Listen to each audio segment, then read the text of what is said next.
நெஞ்சம் என்னும் கூடு அதில் நெருப்பு வைத்ததாறு,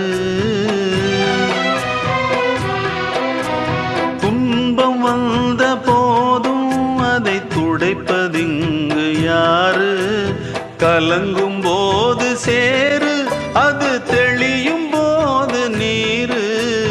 கடவுள் போட்ட கோடு அதை திருத்த போவதாறு? வெந்த புண்ணும் ஆறிடுமா? வேதனை தான் தீர்ந்திடுமா? விண்ணுக்கும் மண்ணுக்கும் சம்பந்தம் உண்டுன்னு சொன்னது யாரு? அது மன்னவன் பேரு. அந்த வானத்தை போல மனம் படைச்ச மன்னவனே, பனி துளிய போல குணம் படைச்ச தென்னவனே.